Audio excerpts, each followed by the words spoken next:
que depois a gente pode estar disponibilizando também aí nas outras plataformas essa gravação. Então, eu queria deixar aí à medida que vocês, palestrantes, vão assumindo aí o controle, eu vou deixar primeiro a doutora Sheila iniciar. Eu assumi aqui, não estou nem sabendo. Não sei a ordem, eu posso falar.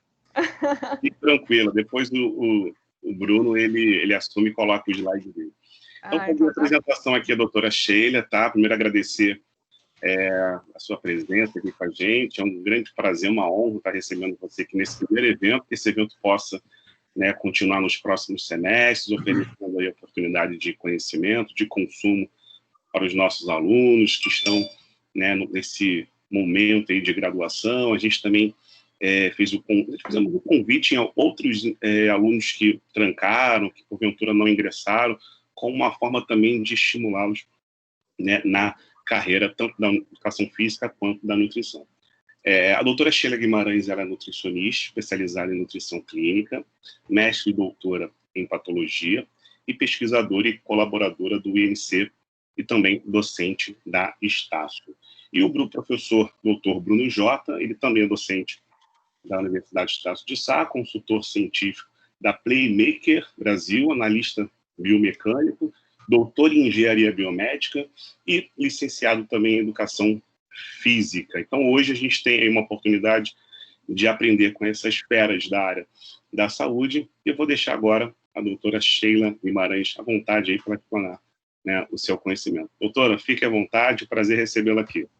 Eu que agradeço, gente. Muito obrigada pelo convite. Eu tenho quanto tempo para falar? Por favor, que você não me empolga. Seu áudio tá fechado, Carlos. 20, 25, 30, fique à vontade. Ai, tá não, medo de falar pouco, medo de falar muito, né? Fica à vontade para poder me... professor, vai, acelera aí que o tempo está passando. Mas obrigada, tá, gente? Eu queria agradecer muito pelo convite, a honra de estar aqui contribuindo e estar compartilhando esse conhecimento com vocês. Estou aqui lisonjeada pela quantidade de pessoas importantes aí dando palestras, né? Quero dar os parabéns pelo evento, um evento internacional, então, assim, fantástico, né? Estou muito feliz de estar participando, tá, gente? Vocês estão me ouvindo bem? Só para testar. Todo mundo me ouvindo bem? Sim, sim. Tom de voz, tá tudo beleza. Então, vou falar um pouquinho, vou compartilhar o conhecimento com vocês, um pouquinho, né, da minha experiência falando desse metabolismo energético cardíaco. Falando um pouquinho dessa bioenergética, da função desse órgão fantástico, né, que é o coração.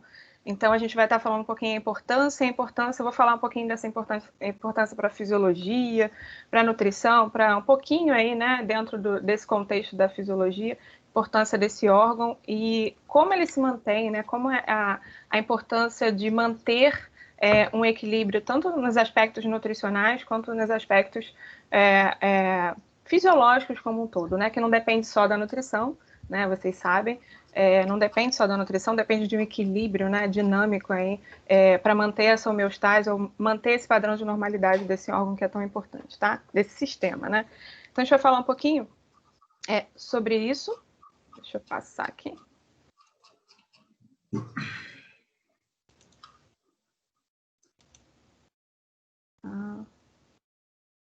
Acho que eu só estou conseguindo passar aqui. Que pena, né? Eu acho que nesse compartilhamento aqui de arquivo eu não consigo colocar o coração bombeando, né? Coloquei aqui um GIF, mas vocês estão vendo não, né? Eu acho que não. Está vendo o coração sem estar... que pena. Será que eu consigo compartilhar minha tela? Pode ser? Pode, claro. Porque eu gosto de trabalhar com esse negócio de GIF, né? Gosto do negócio movimentando, que eu acho que fica fantástico. Espera rapidinho. Eu só não vou conseguir ver o chat, mas aí você me ajuda, né, Carlos? Claro, claro.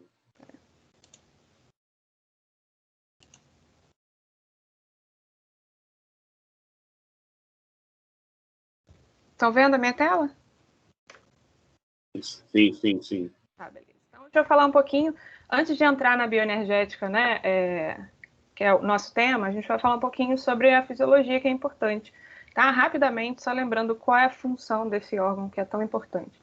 Então, lembrando que é um órgão contrátil, ou seja, é um órgão muscular. Então, para exercer a sua função de músculo, né, que é de contração e relaxamento, ele precisa ser nutrido, né? Ele precisa receber oxigênio, precisa receber nutrientes, tá? Mas antes disso, a gente vai falar um pouquinho sobre a função dele. A função dele é levar sangue para atender as necessidades de nutrientes e oxigênio de todos os tecidos. Então, a partir dessa função importante contrátil, que é de contração e relaxamento, ele consegue justamente ejetar sangue rico em oxigênio e em nutrientes para atender as necessidades fisiológicas de todo o sistema. Então, graças a isso, né, que a gente consegue receber fluxo de sangue, e a partir desse fluxo de sangue a gente consegue receber os substratos para a geração de energia, que é tão importante para atender as necessidades metabólicas, né, e permitir essas funções metabólicas do nosso corpo, tá? Falando nisso, né, para que a gente respira e para que a gente se alimenta? Justamente para isso. Então, a gente precisa atender as necessidades de oxigênio e também de substratos para a geração dessa energia. Que energia é essa, né, que eu estou falando? A gente precisa produzir uma molécula de alta energia, né, que é o ATP, como vocês já devem saber, que é a adenosina trifosfato. Para que a gente consiga justamente produzir essa substância, a gente precisa respirar para poder atender as necessidades de oxigênio e também precisa se alimentar. E aí, quando a gente se alimenta, a gente está fornecendo substratos para a geração dessa energia, tá? E aí, quando eu falo substratos, eu não estou falando somente de glicose, eu não estou falando somente de gordura, que são os ácidos graxos, eu não estou falando somente de proteínas, aminoácidos, que também fornecem essa base, né, que é um substrato para a geração dessa energia, tá? Não estou falando somente disso. Eu estou falando também de outros produtos que são considerados não nutrientes, que são substâncias bioativas, que são tão fundamentais quanto para essa geração de energia. Ou seja, quando eu falo de alimentação, atender as necessidades metabólicas provenientes da alimentação, eu não estou falando somente de fornecer gordura, ácido graxo, fornecer proteína, fornecer glicose, não é só isso. Porque se a gente só pensar nisso, a gente não pensa numa homeostase como um todo, num padrão de normalidade como um todo.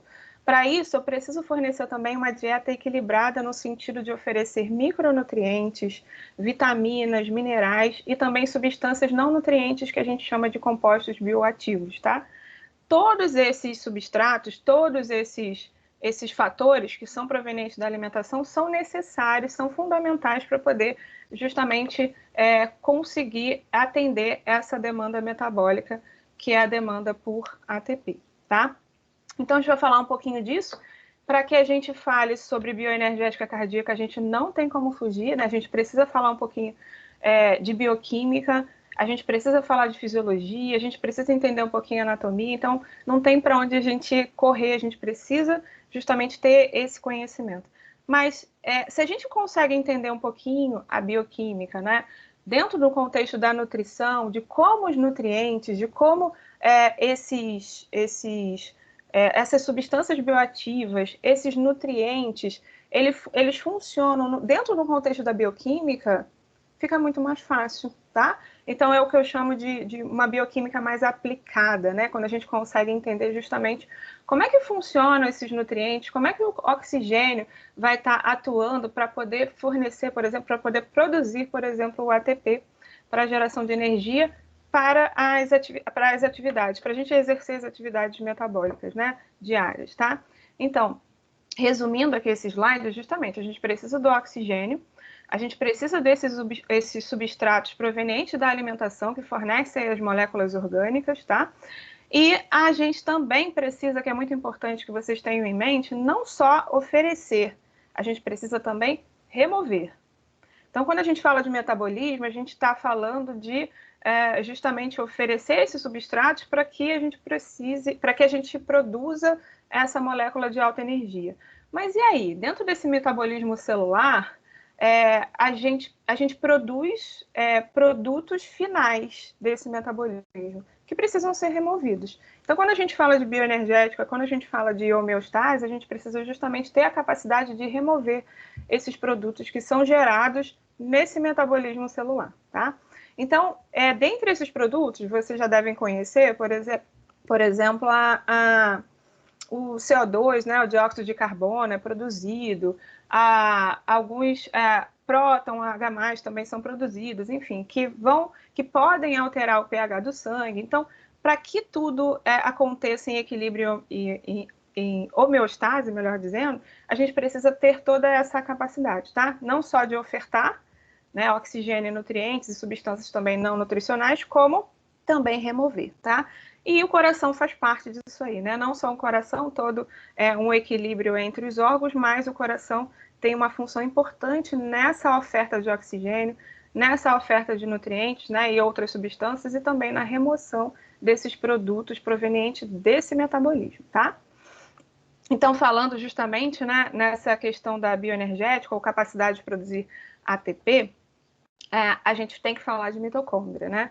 Então, a mitocôndria é uma organela que está nas nossas células, especialmente no cardiomiócito, que é justamente a célula cardíaca, que é uma célula muscular, estriada, correto? Que tem a função importante de contração, e uma contração que não pode parar em momento nenhum, né? Se a gente fala em coração, a gente não está falando, é um músculo cardíaco, mas é um músculo que não relaxa, né? No sentido de não descansa, né? Ele trabalha 24 horas para exercer as funções que são importantes, inclusive quando a gente está em repouso, inclusive dormindo, ele não pode parar jamais, né? Porque ele precisa atender as necessidades metabólicas de todo o nosso corpo, ok? E dele mesmo.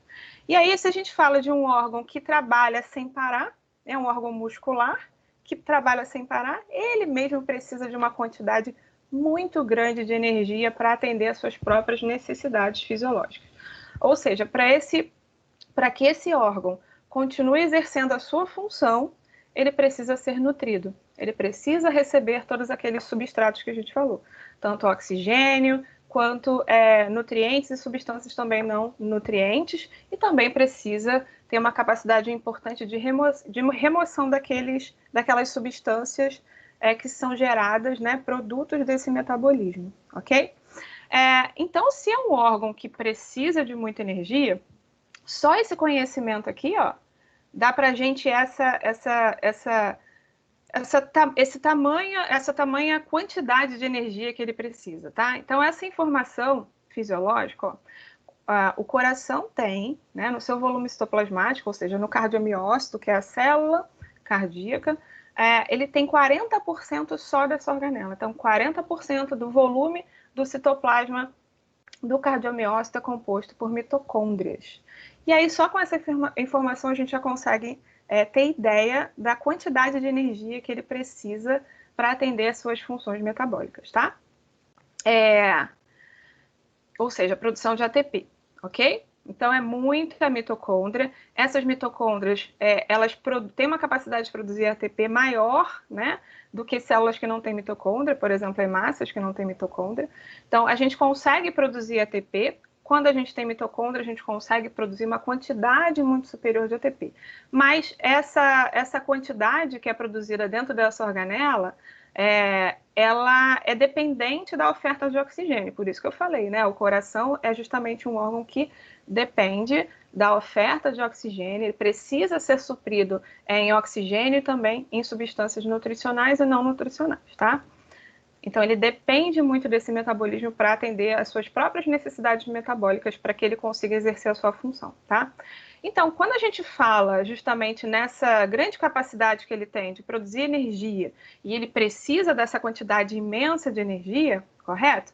A gente tem que pensar em um nutriente, já pensando num macronutriente que tem capacidade de produzir energia. Que quando a gente fala de energia, eu acho que, pelo menos na minha cabeça, logo vem assim, né? Porque a glicose é o grande fornecedor de energia, né? É o fornecedor carboidrato, né? Que fornece aí, fornecedor primário de glicose, e a glicose é importante para a geração de energia, acho que isso todo mundo sabe, tá?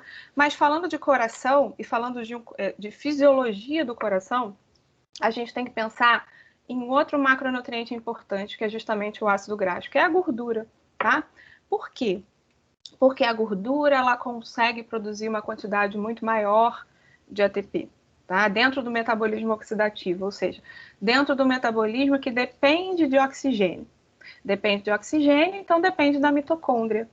Então, como o coração, você já sabe, né? Como as células cardíacas têm uma quantidade muito grande de mitocôndria, consequentemente, ele depende, né, do oxigênio, depende dos nutrientes, e ele tem uma capacidade de gerar uma quantidade muito grande também de ATP, tá? Falando em nutriente, o nutriente que mais fornece esses substratos para a geração de energia é o ácido graxo, tá? Então, o coração ele precisa de uma quantidade muito grande de ácido graxo para atender suas necessidades. Por quê?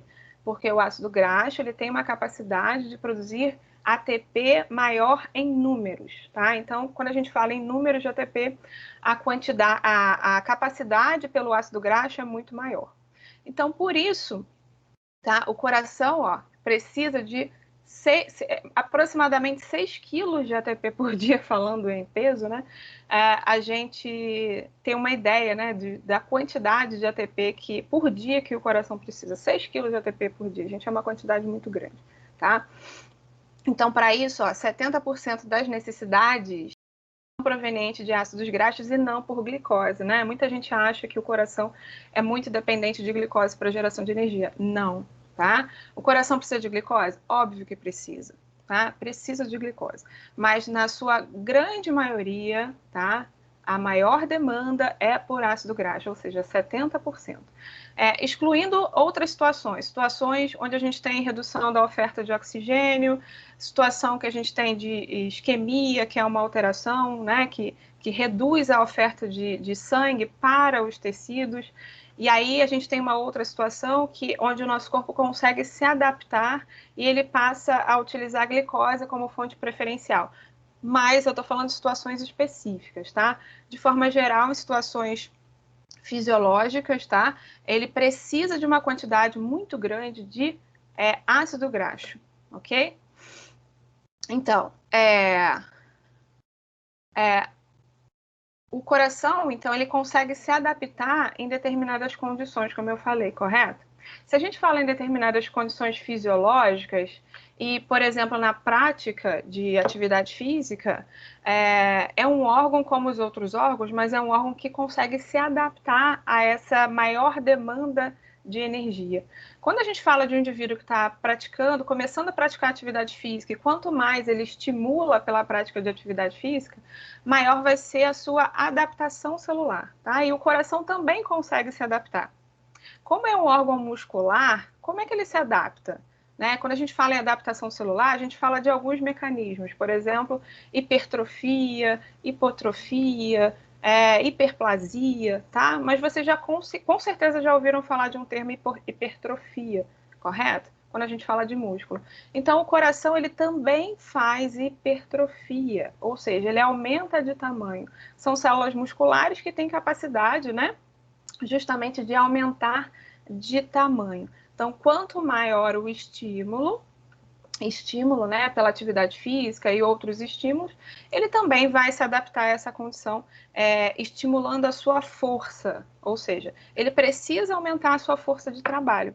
Porque quando a gente faz atividade física, o nosso músculo esquelético, o nosso sistema como um todo, ele vai precisar de mais o quê? Mais sangue. Ele vai precisar de mais sangue, ele vai precisar ser ofertado de mais substratos energéticos e de oxigênio.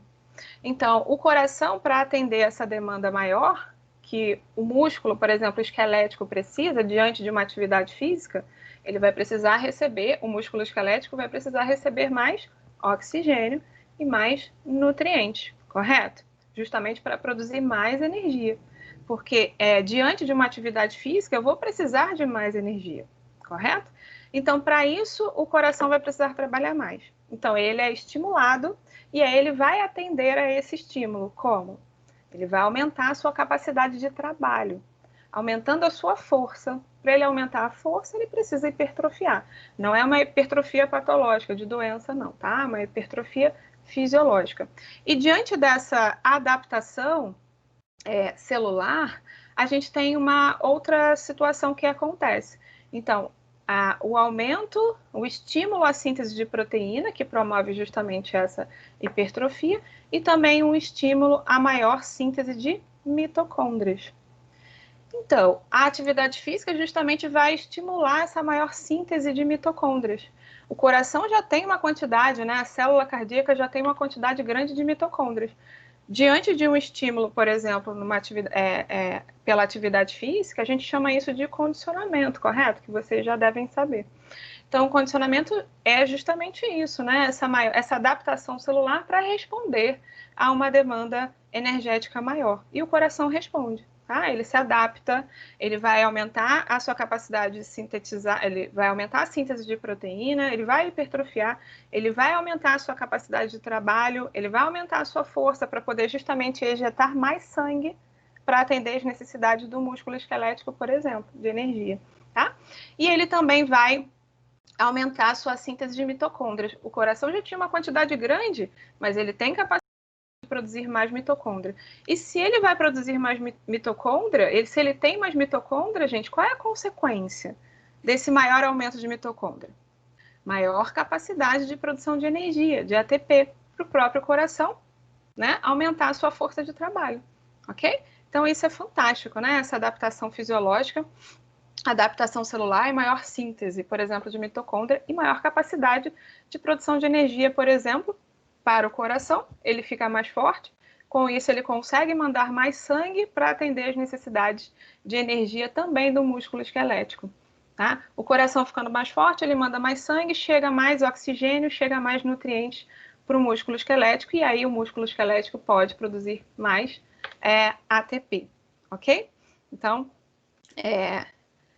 visto, gente, um pouquinho, né, resumidamente, tá? Desculpa a correria, mas resumidamente aí um pouquinho dessa fisiologia, um pouquinho desse contexto bioquímico, né, tão fundamental, a gente vai falar justamente dessa questão da bioenergética, né, dos substratos nutricionais que são importantes, tá? Não esquecendo que a gente precisa de um equilíbrio na oferta de oxigênio e também um equilíbrio na remoção dos substratos que são, dos produtos que são gerados nesse metabolismo celular para a produção de ATP, ok?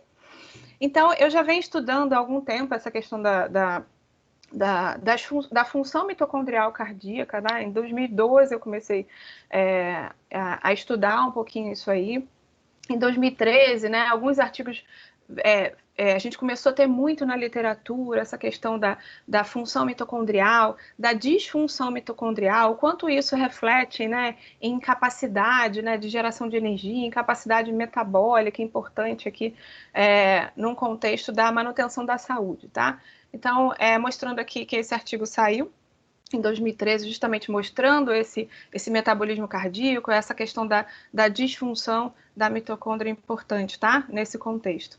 E aí diversos artigos foram surgindo depois disso, né? Essa questão da importância mitocondrial, dos substratos energéticos, alimentares, né? Dos compostos bioativos, dos nutrientes como um todo, falando da importância da manutenção dessa função mitocondrial tão importante para o metabolismo energético cardíaco como a gente viu, correto? Então, a gente tem estudos, inclusive recentes, em 2020, falando sobre o efeito na bioenergética de alguns nutrientes, né? Alguns artigos vêm mostrando essa questão de nutrientes isolados, mas eu, como nutricionista, gente, já é uma coisa que eu já falo para vocês de cara. Não existe milagre de um único nutriente, tá? Por que eu estou falando isso? Eu estudei um nutriente isolado muitos anos. Eu estudei a L-carnitina, vocês já devem saber, né? Já devem ter ouvido falar dessa substância. Eu estudo a L-carnitina desde 2009. Né? Então, eu já venho estudando a L-carnitina durante um tempo. Mas eu sou nutricionista, né?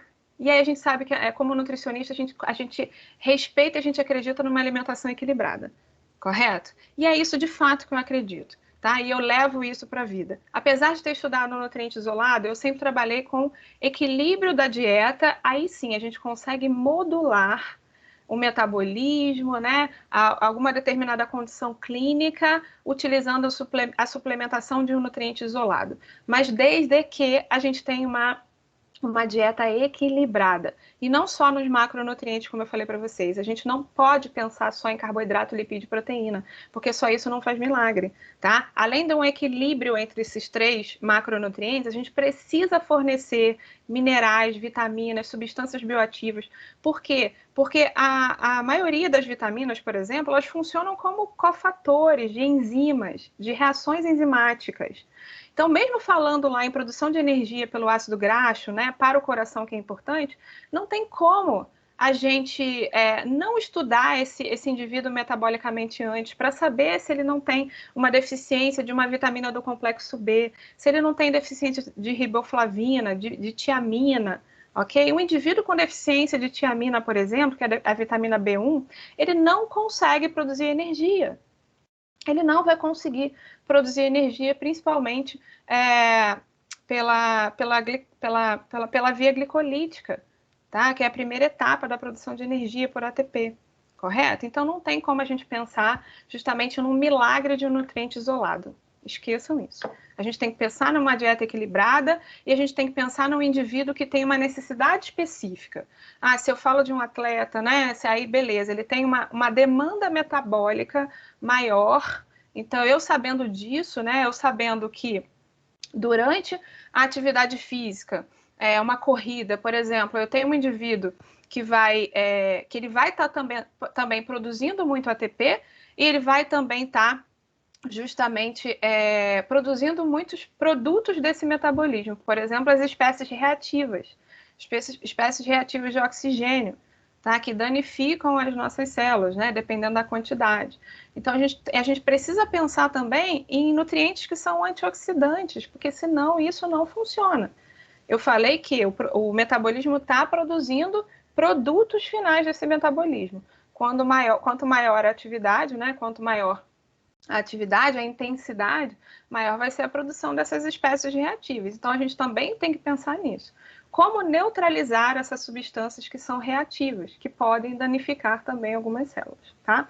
Então, é isso, assim, na verdade é a grande mensagem, mas mostrando justamente que a dieta precisa ser equilibrada, mesmo alguns artigos mostrando o benefício de alguns nutrientes isolados, como eu mostrei com a L-carnitina, tá? Mas os meus pacientes, os meus clientes, eles do meu estudo, por exemplo, eles tinham uma dieta equilibrada também. Não só, se eu falar de uma dieta totalmente inadequada, e aí eu faço suplementação de ômega 3, por exemplo, o ômega 3 não vai fazer milagre, tá? Para poder impedir, por exemplo, a evolução dessa pessoa para uma doença crônica não transmissível, ok? Então, falando sobre isso, eu quero apresentar para vocês alguns nutrientes que são importantíssimos nesse metabolismo, tá? Como eu falei, né, a gente precisa pensar, quando a gente fala de bioenergético, a gente precisa pensar em vitaminas, principalmente das vitaminas do complexo B, B1, B2, B3, B5, tá? Não engordam, ok? As vitaminas do complexo B, elas participam como cofatores de reação para a produção de energia e são muito importantes para isso, tá? Ácido graxo, como eu falei, falando em bioenergética cardíaca, né? O ácido graxo é muito importante, como eu falei para vocês lá no início.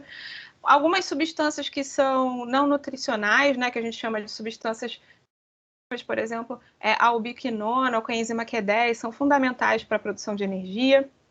Os minerais, gente, pelo amor de Deus, né? Os minerais, justamente, eles são fundamentais. Por quê? Porque a partir dessa troca entre íons nas células, né? A gente permite justamente esses movimentos de contração e relaxamento. Então, a gente, falando em coração, falando em musculatura, a gente não pode esquecer que os minerais são fundamentais para a manutenção desse equilíbrio celular de contração e relaxamento, tá? E o carboidrato, né, que é a fonte primária de produção de energia, é fundamental. Então, falando em tiamina, que é a vitamina B1, correto? Como eu falei para vocês, ela é cofator fundamental para a produção de energia, né? Principalmente pela via glicolítica, que acontece fora da mitocôndria. Tá? Ou seja, no citoplasma da célula muscular, né? Falando do coração, aqui a gente, só para colocar uma imagem, né? Mas a célula muscular é uma célula estriada, tá? Mas fora da mitocôndria, no citoplasma, a gente tem a tiamina, que é fundamental, que é a vitamina B1. Em outras reações metabólicas também, não é só aqui, tá, gente? Em outras reações metabólicas, no metabolismo de proteína, de gordura, a gente precisa da tiamina em outras reações também, tá? É só para exemplificar, dá para vocês um gostinho inicial dessa bioquímica. Então, na bioquímica, que é a via glicolítica, né, aquela via inicial para a produção de ATP, que produz ATP, mas em menor quantidade, né, uma quantidade bem pequena, a gente precisa justamente dessa conversão. Lá no final da via glicolítica, a gente produz um produto que é o piruvato, tá? Dessa quebra da glicose como fonte de energia. A gente produz o piruvato, e para que esse piruvato, né, na presença de oxigênio, ele entre na mitocôndria, ok? Para continuar a via oxidativa de produção de ATP em maior quantidade que o coração precisa, a gente precisa justamente transformar esse piruvato em acetil-CoA. Resumidamente, isso só acontece se eu tiver tiamina como cofator para essa reação enzimática, tá?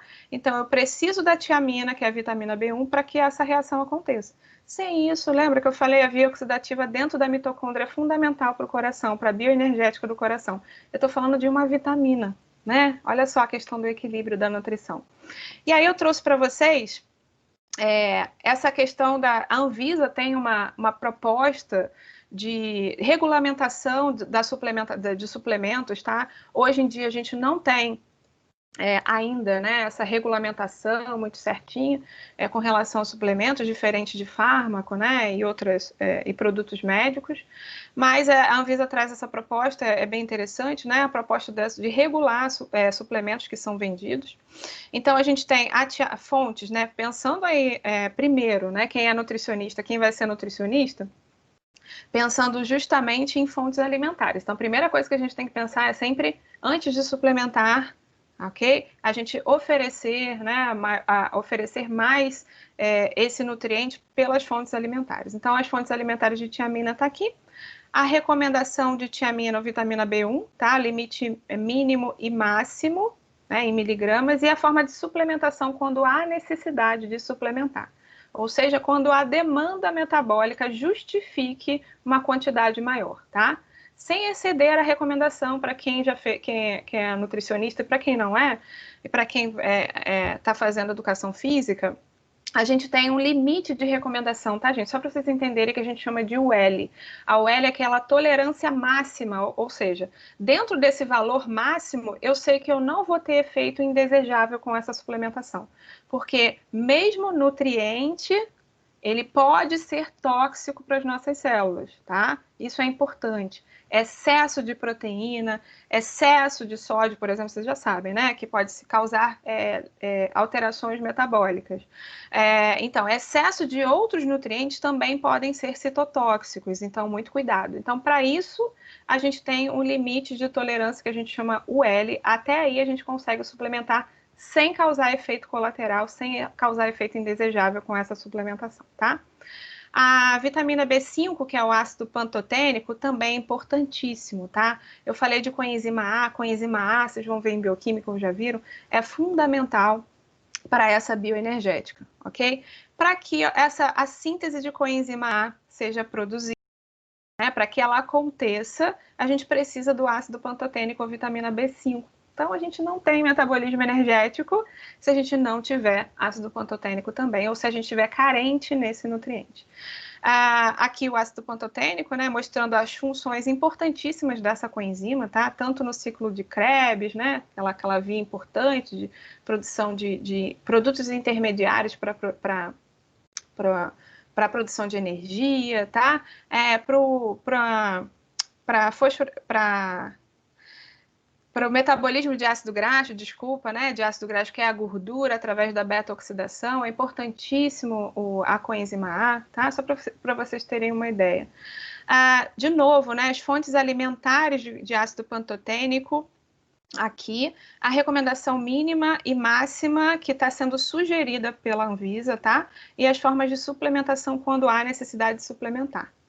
Falando de novo, né, em vitaminas do complexo B, outras, né, a riboflavina B2 e a niacina B3, são fundamentais no transporte de elétrons, né? Então, para a cadeia de transporte de elétrons, que é lá no final da via oxidativa, dependente de oxigênio, para quê, gente? Para a produção do ATP, da adenosina trifosfato, molécula de alta energia, importantíssima para as nossas reações metabólicas, tá? Então, a riboflavina e a niacina são fundamentais para que isso aqui aconteça e a gente consiga produzir ATP. Mostrando aqui, né, além das flavinas, atuam no reparo do DNA, então ela é fundamental para o metabolismo, tá? Riboflavina, vitamina B2, a gente consegue, pelas fontes alimentares, como eu falei, a recomendação mínima e máxima para indivíduos com mais de 18 anos é a forma de apresentação quando há necessidade de suplementar. A niacina também é importantíssima aqui no transporte de elétrons, como eu falei, para a produção de energia.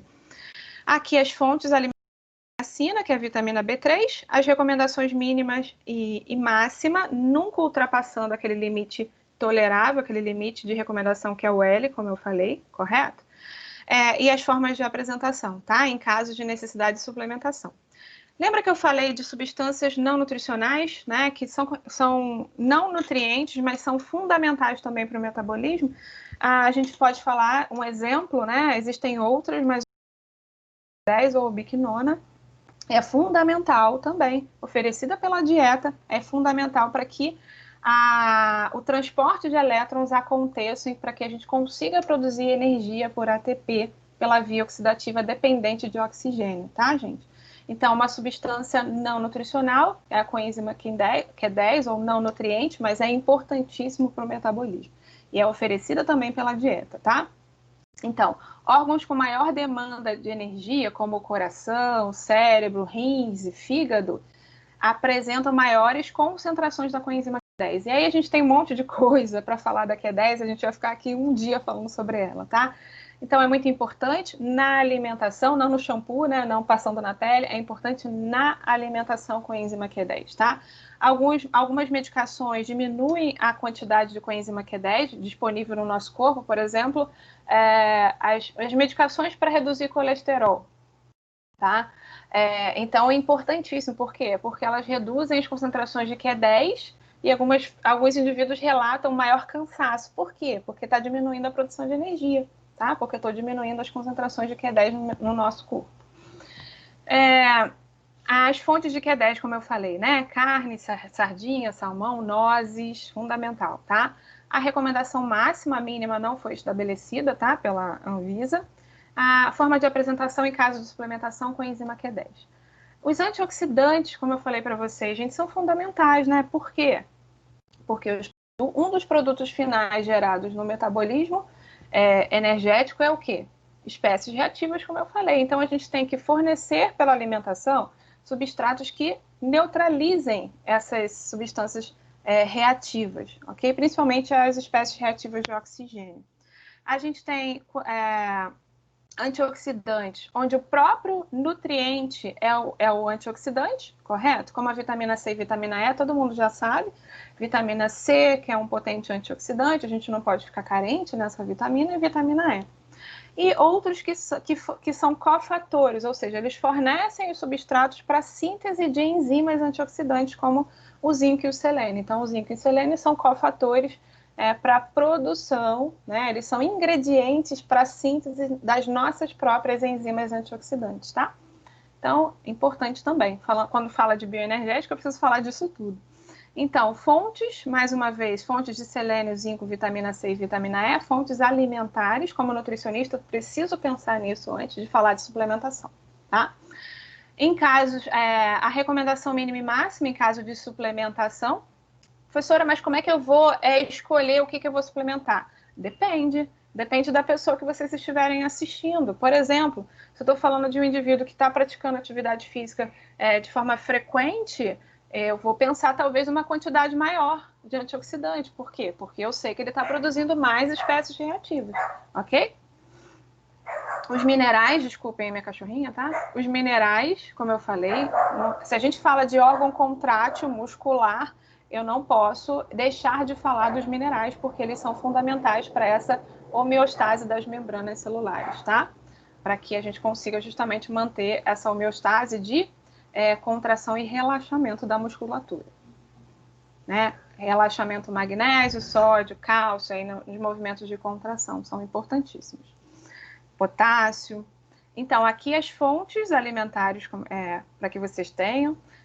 Eu posso fornecer depois esse material, tá, gente? Só me mandar um e-mail depois que eu mando esse material em PDF para vocês sem problema. As recomendações mínimas e máximas, segundo a Anvisa, e aqui, quando há necessidade de suplementação, como a gente pode prescrever. Por último, eu queria falar um pouquinho do que, não sei se eu passei muito do meu tempo, desculpem, da L-carnitina, que é o nutriente que eu estudei bastante, né, que eu falei para vocês. Depois eu posso até, um dia, que eu tiver a oportunidade, falar da L-carnitina, do metabolismo, enfim, situações fisiológicas e não fisiológicas.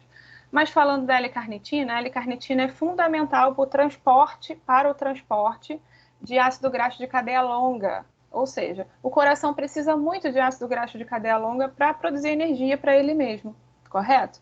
E a L-carnitina é fundamental para isso, porque sem a L-carnitina a gente não consegue transportar o ácido graxo de cadeia longa para dentro da mitocôndria, lá no coração, para que seja gerada energia por ATP pelo ácido graxo, que a gente chama de beta-oxidação, tá?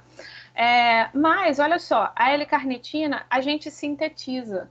A gente consegue produzir uma quantidade muito grande de L-carnitina. O nosso corpo produz. O fígado, os rins, eles conseguem produzir a L-carnitina para atender às demandas metabólicas, inclusive do coração, tá? Então, é importante na dieta? Mas a biossíntese é mais importante da L-carnitina. Então, a gente consegue produzir uma quantidade muito grande. Por isso que, quando não há uma demanda metabólica muito grande que justifique a suplementação de L-carnitina, não faz sentido nenhum a gente suplementar a L-carnitina, tá? Se a gente fornecer os substratos que são cofatores para a síntese de L-carnitina, os ingredientes, se a gente fornece os ingredientes para que o nosso corpo consiga produzir L-carnitina, beleza, dificilmente você vai ficar deficiente em L-carnitina, tá? Então, quais são esses cofatores? Ferro, folato, vitamina C, piridoxina, né? Vitaminas do complexo B são importantes também, ferro e vitamina C. Além de alguns aminoácidos, tá? Como lisina, metionina, tá? E esses nutrientes, como eu falei. Então, a L-carnitina, a sua homeostase é mantida, né? Pela ingestão dietética, mas a biossíntese é muito importante, tá? E a função dela, eu já falei para vocês, né? Que é a oxidação, participa na oxidação dos ácidos graxos. Não adianta suplementar para poder emagrecer, se vocês quiserem perguntar depois, tá? A gente pode falar um pouquinho sobre isso. E ela também remove produtos do metabolismo. Olha que interessante, como eu falei, né? Principalmente para quem é atleta, para quem faz quando tem uma demanda metabólica muito alta, tá, gente? Para remover esses produtos do metabolismo que são importantes, tá? E ajuda a controlar um pouquinho o pH, né, do sangue também. Então, só é importante essa função dela, que talvez seja desconhecida, tá? Remover produtos do metabolismo, finais. As fontes de L-carnitina, carne, leite e derivados. A dose máxima de suplementação, segundo a Anvisa, 2 gramas. E como é que a gente prescreve essa suplementação? L-carnitina, levocarnitina, L-carnitina, L-tartarato são as principais formas, né, de prescrição. E aí, para finalizar, né, gente, é aquilo que eu queria trazer para vocês de consideração final, tá?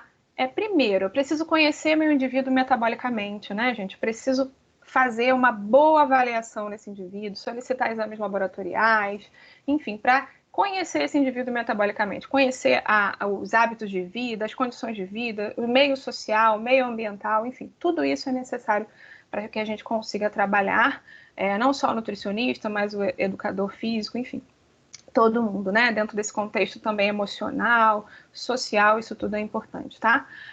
Preciso avaliar se há carências nutricionais primeiro e entender qual é a demanda desse indivíduo. A demanda metabólica dele é aumentada? ele está passando por uma situação clínica que justifique uma quantidade maior daquele nutriente, ele tem uma atividade muito grande, né, que justifique essa suplementação, isso precisa ser avaliado e isso é individual, tá? Então, aumentar a oferta na alimentação ou suplementar, isso é uma questão individual que precisa ser avaliada. Tá bom, gente? Eu queria agradecer muito, desculpa se eu passei um pouquinho e me estendi um pouco, tá? Porque aí eu acabo falando demais. Mas eu queria deixar aqui meu e-mail, para quem quiser o material, eu mando para vocês sem problema. Tá bom? Legal. Bom, obrigado, doutora Sheila. A gente já vai chamar novamente para possíveis perguntas e informações, tá? Te agradecer a sua explanação. Já vou chamar aqui o nosso querido amigo, doutor Bruno Jota. Tá na área, Bruno? Estou por aqui, sim. Desculpa, professor, se eu me estendi um pouco. Não, eu estou preocupado também, porque o Erdi me conhece, sabe que a gente fala pra caramba. Pois né? Falar de... Eu acabei de mencionando aqui uma coisa um pouco volumosa para falar e vou tentar correr aqui de uma maneira mais dinâmica, mas vou contar aí com a cronometragem aí, a minutagem do treino aí do nosso professor Erdi, que já fez muito isso. Não tem problema ele anotar isso para mim e me avisar quando der tempo, né? A gente tem aí 30 minutos para as perguntas, né? Como o pessoal ainda não está fazendo pergunta e tal, então a gente estende aí para vocês. Mas ninguém quer almoçar, Carlos, não se preocupa não, fica tranquilo, né? Não precisa almoçar, a gente está aqui, a gente está aqui disponível depois. Então, tá bom. Fica à vontade, professor. Doutor Bruno, obrigado pela presença, tá? Essa parceria aí que a gente tem. Bruno dá aula, né, no curso de Educação Física, então para a gente é um prazer estar recebendo você aqui. Fique à vontade, tá bom, doutor Bruno? Tá bom, obrigado. Eu vou fazer como a professora fez também, vou compartilhar aqui a tela do PowerPoint com vocês. E vamos seguir também essa questão de disponibilidade do material, caso haja um interesse, né? Bem, a gente hoje vai falar de um tema que tem sido objeto de trabalho, né, já dos últimos anos, né? De uma maneira interessante, esse trabalho tem sido aplicado tanto do ponto de vista acadêmico, tentando desenvolver algumas pesquisas, e também tem sido aplicado no âmbito profissional, onde a gente teve a oportunidade de trabalhar com esse tema em clubes, né, tanto no futebol quanto no esporte olímpico, e também trabalhar hoje em empresas privadas que fornecem equipamentos que possibilitam a quantificação desse termo tão modal, né, digamos assim, tão repetitivo e tão falado, que é o nosso controle de carga, né? Então, a gente já está falando disso há cerca mais ou menos de uns 2 ou 3 anos. Esse tema se tornou bastante evidente para diferentes profissionais de educação física e para outros profissionais também. E talvez em cerca de últimos 3 anos eu já tenha falado disso assim, em alguns lugares, simpósios, palestras. Então, é possível que alguém que já tenha me ouvido falar aí, de repente, vai ver alguma coisa repetida, uma coisa nova, misturada, mas a ideia é fomentar aqui alguns conceitos básicos e um entendimento amplo de como isso pode ser feito no âmbito do esporte, que é bem particular, né? Você tem uma gama forte aí, variada aí de diferentes esportes, onde pode ser mais fácil usar isso ou praticamente impossível. Então, a ideia seria o que é, né, a carga, essa tal carga no esporte, né? Qual é a validade para monitorar isso, para identificar isso e armazenar essa informação, para que isso serve? E primário, né, que importante pra caramba. Monitorar é controlar. Quando eu meço alguma coisa que pode ser entendida como carga durante a tua prática esportiva, eu estou só medindo ou eu estou modulando o que você está fazendo em relação ao que eu estou medindo?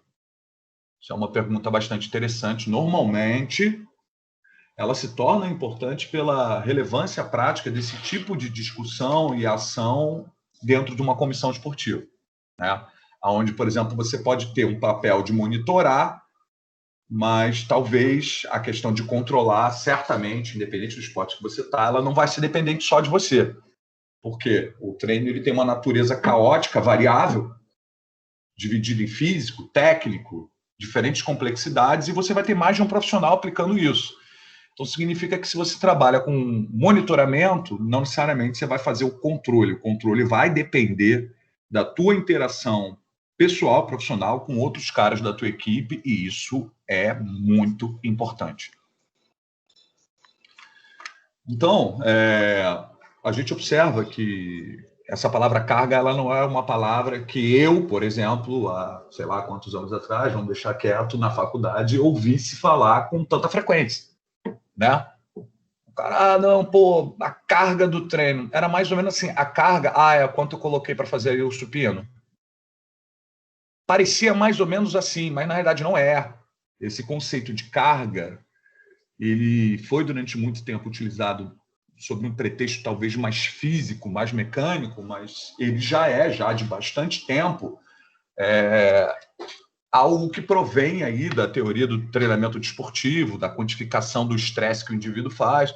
Então a gente observa que até mesmo nos últimos anos houve uma adequação disso, né? Num primeiro momento, essa palavra carga, né, pode significar carregar ou transportar, né? Ou simplesmente a força mecânica que o teu músculo faz para uma determinada tarefa, né? Então, possivelmente, né, levantar uma caixa, né, vai te exigir uma força, né? A gente pode, num primeiro momento, se fosse restringir essa carga de treino ao sentido mecânico, a gente entenderia que a carga seria essa força, né? Essa força mecânica produzida. Isso aí, desempenhado pela máquina, fica bem evidente. A máquina tem lá, se você comprar essa empilhadeira, ela vai te dizer lá, olha, a gente tem aí um range de suporte de carga para elevar um caixote como esse aqui de tantos quilos. Então, aquilo ali seria a carga suportada pela empilhadeira. Mas quando você vai aqui, você fazer um movimento, não é bem assim, né? Porque você não é uma empilhadeira, você é um corpo e a força que você vai fazer para fazer aquele movimento, ela não vai prover de nenhum evento mecânico, elétrico, propriamente. Ela vai ser, na realidade, a força muscular que você vai ter. Então, essa situação, ela é, de fato, uma situação diferente dessa aqui, em função de que aqui eu tenho um músculo trabalhando. Então, ainda, a gente poderia, então, interpretar que a carga seria a força que teu músculo faz. Né? Esse poderia ser, ainda dentro do contexto físico, alguma possível definição. Né? Então, se a gente observar isso, parece ser um pouco mais coerente, bate um pouco mais com aquela questão que a gente evidenciou lá na nossa faculdade. Né? Lá atrás, o cara falava carga, eu entendi que está falando da carga do exercício do treinamento neuromuscular, do exercício de força. Não é bem isso ainda. Embora haja uma associação intuitiva de que essa força é algum tipo de carga relacionada ao treinamento, não seria exatamente isso ainda. Né? E eu vou observar também que essa força ela vai se manifestar de diferentes maneiras. Né? O que eu vou ter? Eu vou ter algumas possibilidades de manipulação da carga por utilização de uma quantidade maior, né, ali de peso para fazer, por exemplo, esse exercício aqui, ou esse aqui. Ou eu vou ter alterações no nível de força que eu faço em função do meu condicionamento, em função do meu peso corporal, quando eu utilizo ele como resistência à imposição da geração da força muscular, ele passa a ser, digamos assim, a carga que vai induzir a força muscular. Então, se eu aumento o meu percentual, se eu reduzo o meu percentual, se eu acoplo um colete de lastro para fazer a flexão, coloco um colete com barras aqui, aumento ali a minha massa corporal, eu teria, então, uma possibilidade de indução, de aumentar essa força muscular e seria, então, uma capacidade de dosar, então, a minha carga, né, por assim dizer. Eu vou fazer mais força ou menos força quando eu botar mais ou menos peso. Se fosse só assim, seria ótimo, mas não é. Você vai ter, na realidade, além da questão do peso, uma manifestação muscular no âmbito do treinamento mais ampla. O teu treinamento físico vai te estimular numa maior produção de força, não só dependendo do peso, mas dependendo, por exemplo, da questão do teu peso corporal, do teu ambiente. Por exemplo, esse indivíduo está fazendo uma quantidade bem razoável de força, totalmente influenciada pelo gradiente, né, da inclinação. Esse indivíduo está fazendo uma força maior nos movimentos do membro superior dele, no nado que ele estiver executando, totalmente influenciada pela tração que o paraquedas faz. Ao mesmo tempo, esse indivíduo, ao sair de um bloco, faz uma quantidade de força. Se ele sair sem do bloco, né, não sair somente do chão, qual é a força que ele faz? Também é diferente. E um movimento complexo? Um movimento complexo, mais coordenado, com um nível de rapidez ou potência, como esses aqui, também vão ser, digamos assim, exigentes em termos de força produzida. Então, o que a gente observa é que essa suposta dimensão de que a carga seria a força produzida, ela vai bem até um segundo momento, porque quando eu saio da musculação, cara, essa carga ela ficou totalmente difícil de ser controlada, porque eu tenho uma influência da água, eu tenho uma influência do tipo, do padrão de movimento, se ele é cíclico, se ele não é, né? Uma série de questões. De fato, essa força pode ser medida, né? Para cada um daqueles ambientes existem posições ou condições mais favoráveis, né? Eu posso levar um daqueles atletas no meu laboratório, realizar uma série de, digamos assim, dinamometrias, quantificar essa força em Newton. Isso ainda assim não é a força que o indivíduo faz quando ele está no esporte, né? Qual é a força que esse cara está fazendo, né, no momento em que ele muda a posição corporal dele aqui, muda o centro de massa? Qual a força nos flexores dos dedos para se manter nessa posição de escalador? Né? Essa força tem uma proximidade maior com o desempenho esportivo dele do que essa força medida aqui? Certamente. Certamente. Então, repare que até a questão, se eu fosse considerar a força como a grande descritor da carga, cara, eu já teria um problema, porque muito dos meus dinamômetros, eles não vão possibilitar a medição de uma força em regime específico. E isso é um grande problema. Por quê? Eu não posso me restringir a medir a carga somente quando o cara estiver no ambiente do laboratório ou numa academia fazendo treino físico. Eu tenho que medir essa carga durante a atividade esportiva fim.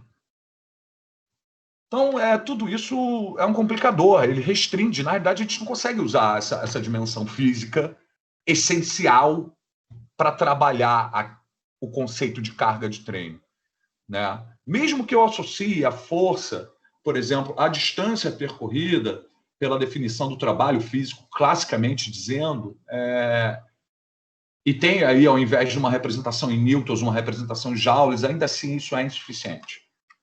Pensando nisso, né, um salva-vidas foi o trabalho proposto em 2016 por um grupo de pesquisadores no Congresso Pré-Olímpico, onde definiu o que seria a carga de treinamento, além do contexto essencial físico, relacionando a mesma como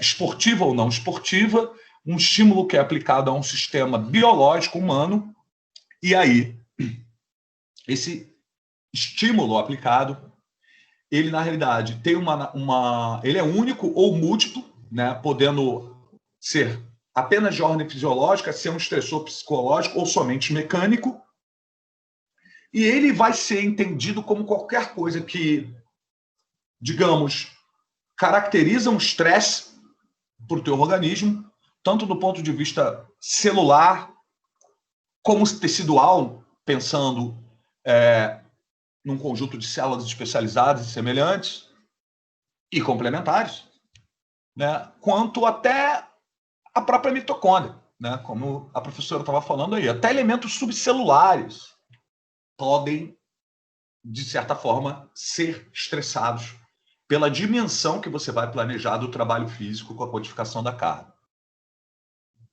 Então, quando eu planejo a minha carga, que eu vou aplicar no meu atleta, eu tenho um motivo para isso. Na realidade, o que eu quero? Eu quero um clássico princípio de supercompensação, onde eu aplico a carga num determinado volume de tempo, possibilito uma recuperação num determinado volume de tempo, e no decorrer dessa recuperação eu aumento a minha capacidade orgânica em relação ao meu nível basal.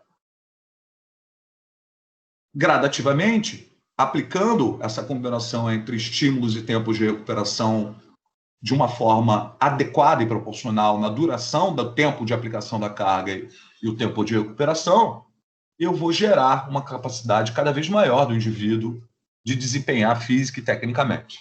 O grande problema é que se eu não obedecer uma proporção adequada entre a carga e a recuperação, eu posso não obter isso, mas sim obter, por exemplo, com a mesma aplicação de carga, mas uma recuperação bem menor, uma redução numa habilidade atlética, física, qualquer. Quando, na realidade, eu quero isso aqui. Bem, então, como eu vou fazer isso, né? Isso parece ser dependente do esporte pra caramba. Não dá para fazer isso utilizando métodos que meçam força muscular e tal. Parece que tem que ser alguma coisa que, sim, quando o cara treinar fisicamente, eu tenho que dimensionar que aquilo é uma carga estressora para ele, né? Ou seja, quando ele fizer o treino de musculação, eu tenho que dimensionar essa carga, mas também vou ter que dimensionar quando ele for treinar na rua. Então, o que a gente observa? Isso é diferente medir isso, tanto em esporte cíclico, quanto com esporte de predominância de potência. Não é da mesma maneira, porque aqui eu consigo, por vezes, ter uma ideia da carga pelo número de quilos que o cara está, digamos, levantando, mas aqui é difícil. Aqui é cada ladeira o nível, ou inclinação da ladeira, o nível de força, ou carga aplicada, estressora, vai se alterar. Então eu vou, na realidade, quantificar a minha carga por elementos que estão presentes dentro de uma sala de musculação e também por elementos que estão presentes no teu local de treino, né? Eu vou tentar medir repetições, eu vou tentar medir quilômetros percorridos numa determinada inclinação, né? Eu vou diferenciar isso. Olha, o cara pedalou tanto na ladeira e pedalou tanto no reato. Tudo isso é uma maneira de eu tentar identificar o que está sendo aplicado em termos de treinamento para o cara, seja dentro de uma sala de musculação, seja no campo, seja na praia, correndo, seja na subida lá para a vista chinesa. E por que eu vou quantificar? Bem, a gente já falou, né?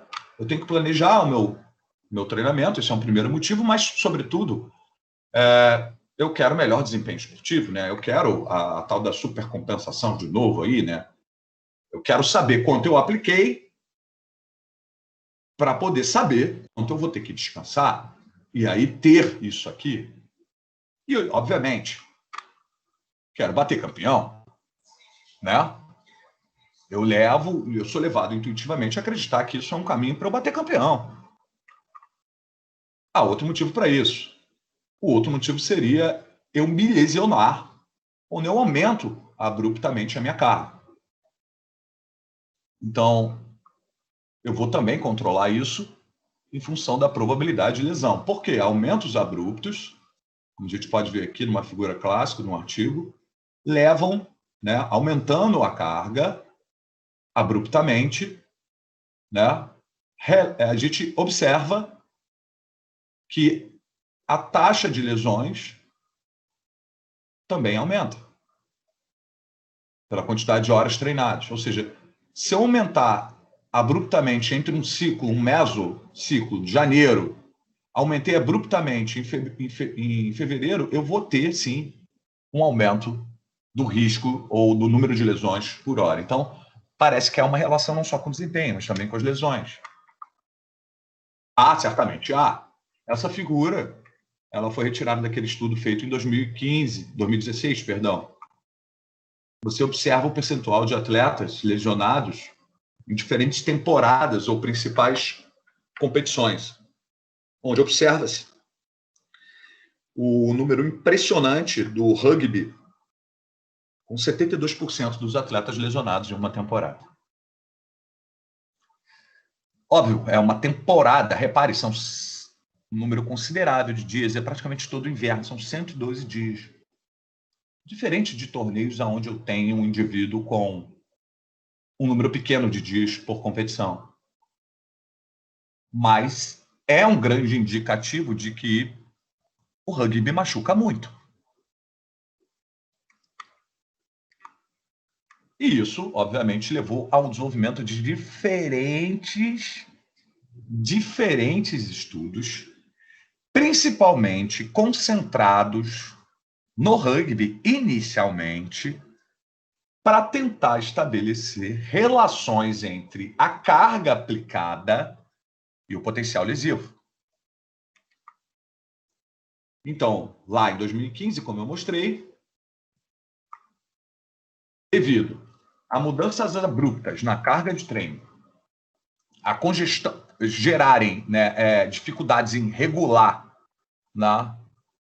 toda essa questão, devido a um calendário congestionado e também a questão psicológica imposta pelos atletas que têm que viajar para diferentes lugares no ano competitivo, a gente acabou, então, chegando a um consenso do Comitê Olímpico Internacional, que é o que eu mostrei para vocês um pouco atrás, que visava não só a questão da carga, mas também como essa carga é aplicada, o tempo que ela é aplicada, e estabelecer normas ou variáveis que podem ser usadas para a quantificação dessa carga.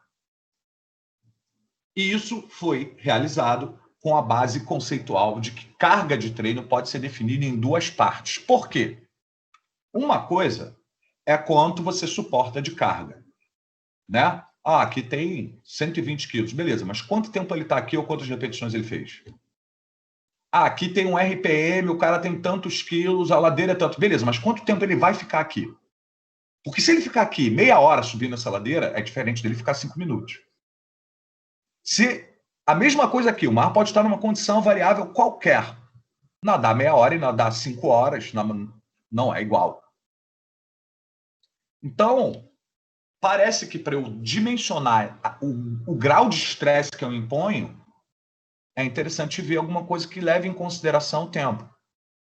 Não só o nível de força ou a carga suportada do ponto de vista físico, que a gente já viu que é inadequado. Parece que esse estímulo não é só quanto peso suporta, mas também quanto tempo se fica. Então, eu vou ter o volume do treinamento como uma possível aplicação, conjunto aí da distribuição da carga realizada. Isso é importante para mim? Claro que é. E isso a gente vai entender como a carga externa. O que é a carga externa? Seria tudo aquilo que eu aplico no indivíduo no meu treinamento. A gente está vendo uma corrida aqui no aterro do Flamengo, onde para cada um desses indivíduos que vão terminar a corrida, eu posso ter tido uma carga externa igual, ou seja, o cara fez a corrida de 4 km no mesmo tempo. Ele fez na mesma velocidade, chegou na mesma distância no mesmo tempo. Então, a carga externa foi igual. Aí fui eu lá, e, sei lá, eu fiz aqui em vez de correr 4 km, eu corri 8 quilômetros, em vez de fazer em 40 minutos, eu fiz em 60. O que eu fiz? Aumentei minha carga externa. Nem parei de correr ali na chegada, fui embora. Essa é a dimensão externa. Então, esse tempo que suporta a carga externa, ele vai ter uma repercussão. Se eu aumentar a minha carga externa e se eu mantiver aquele nível de carga por mais tempo, mesmo que seja a mesma velocidade de corrida, isso tem uma repercussão. Isso nos leva à necessidade de definir o que a gente entende por carga interna, que seria quanto aquela carga externa está aplicando de estresse ao meu organismo. Ou seja, nessa ideia aqui, a mesma carga externa, o mesmo tempo para cumprir uma corrida de 4 km pode ter levado a diferentes níveis de estresse orgânico, diferentes níveis de estresse oxidativo, diferentes necessidades de suplementar com antioxidantes após uma prova dessa para a mesma velocidade. Fui eu e meu filho fazer a prova. Fizemos no mesmo tempo. Será que ele toma a mesma quantidade de estresse de antioxidante que eu tomo? Será que eu produzi muito mais espécie reativa de oxigênio do que meu filho? Porque estou menos condicionado, mesmo me esgoelando para acompanhar ele? É uma realidade próxima. Então isso é o quê? Eu tive maior carga interna para a mesma carga externa. Isso vai acontecer a toda hora. E eu vou precisar, então, de uma dimensão ou instrumentos que me possibilitem medir aspectos, né, pulmonares ou cardiorrespiratórios, cardíacos essencialmente, musculares ou metabólicos, para avaliar o quanto o treinamento está impactando nesses diferentes sistemas e saber se a resposta é adequada. Porque eu posso, de repente, prever para você que uma corrida de 2 km é bom, quando na realidade pode ser muito. Eu preciso conferir isso. Então, meu trabalho parece estar dividido entre eu planejo e vejo o quanto eu acertei. Planejo como? Dimensionando a carga externa que eu vou aplicar. E vejo o quanto eu acertei, verificando a carga interna e sabendo se eu gerei a mesma intensidade que eu quis, que eu planejei. Isso, então, seria a carga interna, mas a carga interna ela tem uma natureza complexa. Por quê? O condicionamento físico influencia nela, né? Claro, está descondicionado, para qualquer exercício, você pode ter uma mesma carga externa e maior carga interna. Condições ambientais, vai correr aqui no aterro agora, nesse sol para você ver, e corre no final da tarde por ventinho. Outra coisa, vai sentir muito menos. Estado emocional, pô, briguei com meu filho, separei da minha mulher. Você está bem para fazer um corridão desse? Possivelmente não. Vai ter uma influência nisso, sistêmica, metabólica? Vai ter. Histórico lesivo. Pô, eu tenho o joelho machucado, não consigo correr direito. Depois de 4 km começa a doer. Vai influenciar. Tudo vai influenciar na carga interna. Chegamos às definições, né? Carga externa. O que eu aplico? Distância, tempo, número de repetições, velocidade. Tudo relacionado ao estresse físico aplicado. Carga interna. Estresse fisiológico e psicológico imposto ao atleta. Sim, e psicológico. Quando eu coloco meu atleta para ir de ônibus e ele pega um engarrafamento para fazer o jogo, eu estou dando carga nele. Eu estou mudando a condição dele. Aquilo é uma carga. A distância que ele percorreu sentado na poltrona do ônibus vai modificar o componente interno. Inclusive,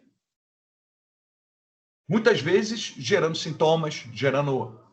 Por exemplo, eu lembro de uma situação trabalhando no clube que fomos viajar de ônibus, maior viagem de ônibus, chegamos com os jogadores todos com lombalgia. Né? Pô, tivemos que mudar nossa rotina inicial porque tinha uns caras com muita lombalgia, já eram os caras que já tinham histórico, então tudo isso afeta. E essa história bacana pra caramba não é de agora. Ela já tem 15 anos. 15, 17. Esse artigo publicado pelo Frank Pilizeri em 2018. Pô, professor, então já tem 15 anos que esse troço começou a vir a ficar em voga, né? Ficar repetido, aparecer toda hora. Sim. Por quê? Muito por conta dos esportes coletivos e do crescimento tecnológico dos sensores que dimensionam a carga externa. Esse trabalho aqui é um trabalho de revisão onde ele mostra, em termos proporcionais, publicado esse ano, quais são os esportes que mais utilizam sensores para medir o controle de carga. Observa, de cara, que lá em 2003, quando os primeiros trabalhos começaram a surgir, os trabalhos estavam concentrados em quê? Rugby, tá vendo? Rosinha e American Football.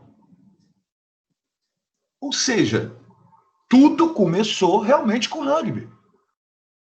Os caras inventaram sensores e falaram, cara, vamos inventar o sensor aqui para medir isso aqui, porque não dá, cara, o nego machuca muito. E aí os sensores foram inicialmente inventados em startups dentro de universidades, em vários diferentes lugares do mundo.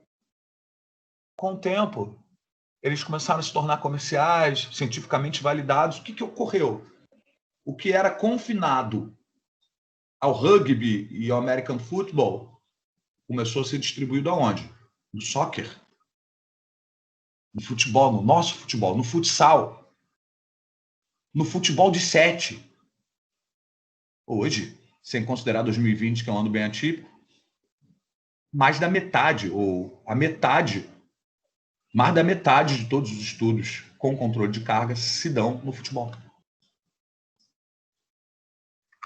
Isso não quer dizer que eu monitore a carga só no futebol, certo? Eu vou monitorar em diferentes esportes. Bom, eu tenho opções para monitorar a carga externa. Tenho opções para monitorar a carga interna. Carga externa. Vou usar GPS, vou usar medidas de potência, velocidade, aceleração, função neuromuscular. Consigo fazer isso medindo, por exemplo, salto vertical. E posso usar combinações temporais disso. Posso comparar a minha última semana a minhas outras 6 semanas e estabelecer cálculos matemáticos que podem evidenciar de maneira rápida e gráfica um possível aumento exagerado de uma semana para outra na quantidade de carga aplicada. Tudo isso é o que eu estou aplicando, certo? Mas eu tenho também algumas ferramentas para medir o que isso está causando. Frequência, lactato, quantificação do sono, questionários subjetivos que vão avaliar o humor e a capacidade de recuperação e tolerância de estresse do atleta. Tudo isso validado? Sim. Em grande parte, tudo validado e recomendado pelo Comitê Olímpico Internacional. Com relação aos sensores, hoje você vê um jogador, o jogador tira a camisa, ele está lá com aquele sutiã, ele está lá com aquele colete. O que tem dentro lá? Bom, tem esse cara aqui. Né? Esse é um cara de N marcas, que vão ter dentro daqui 3 sensores, 4 sensores, um GPS, um giroscópio, um acelerômetro. O acelerômetro ele vai ter um princípio de transdução com base na movimentação da massa de prova, onde uma plaquinha pequenininha aqui dentro, quando você coloca isso no colete e você movimenta, a massa que está lá dentro se movimenta em relação ao substrato de fixação dela, e essa movimentação gera um sinal elétrico compatível à aceleração que o teu corpo fez. Além disso, eu tenho outros sensores, como os magnetômetros, que vão dar uma ideia de inclinação, direção, para onde o jogador está indo. Então, a gente aqui consegue ver, né, os sensores montados, desmontados aqui na placa. Eu consigo medir isso durante o jogo. Era tudo que eu queria. Eu sei agora como o cara freia, quantas vezes ele freia a uma determinada aceleração ou desaceleração.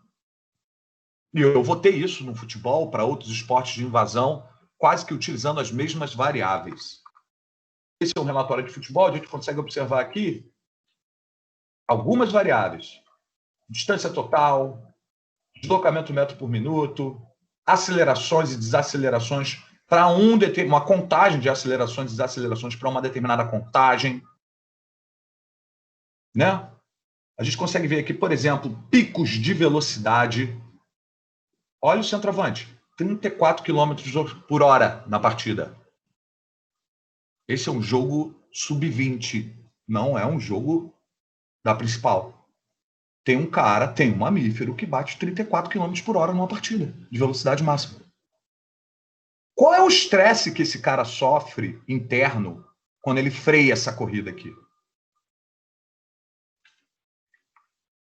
Bom, para o futebol específico, você vai ter trabalhos que sugerem, olha, utilize isso, utilize a aceleração, utilize o total da distância para medir aspectos relacionados à resistência cardiorrespiratória, utilize a velocidade máxima alcançada para ver aspectos relacionados à força produzida durante as partidas, utilize acelerações para ver níveis de força produzidos durante as ações do jogo. Vários.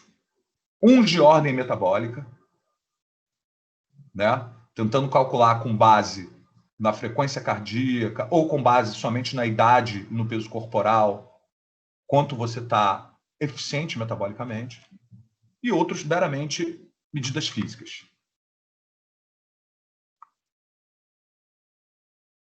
Então, esses sensores no futebol vão ter uma relação com desempenho, com lesões, possibilitam monitorar as demandas do jogo e estruturar o meu microciclo. Isso seriam vantagens ou potenciais. Existem desvantagens? Claro. Muitas vezes, esses números são muito frios e a gente não consegue interpretar eles sem avaliar a questão técnica ou tática. Então, é preciso uma integração de diferentes profissionais para tentar trazer um sentido a mais nessas informações, num primeiro momento, físicas.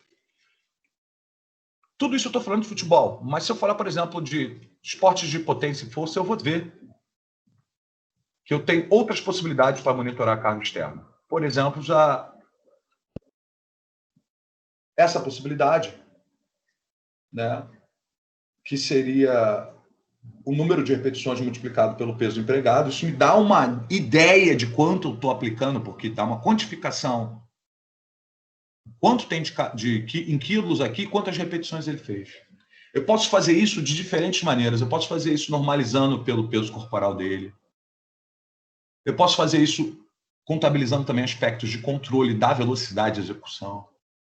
Então, tem diferentes maneiras para dimensionar minha carga externa quando eu estou em esportes de força ou potência ou simplesmente estou no meu treinamento neuromuscular.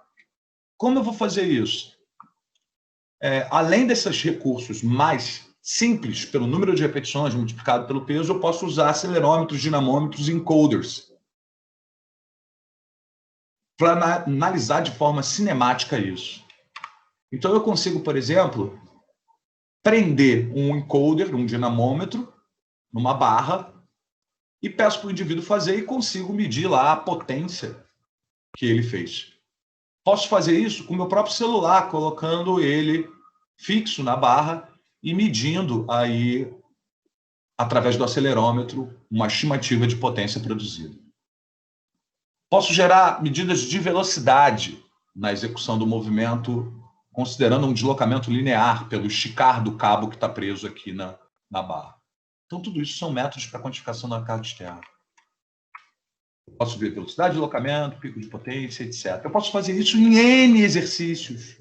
Não só para o membro inferior, posso fazer isso também para o membro superior. E para mim, a boa notícia, embora os encoders, né, os dinamômetros de cabo e os aplicativos em celular sejam,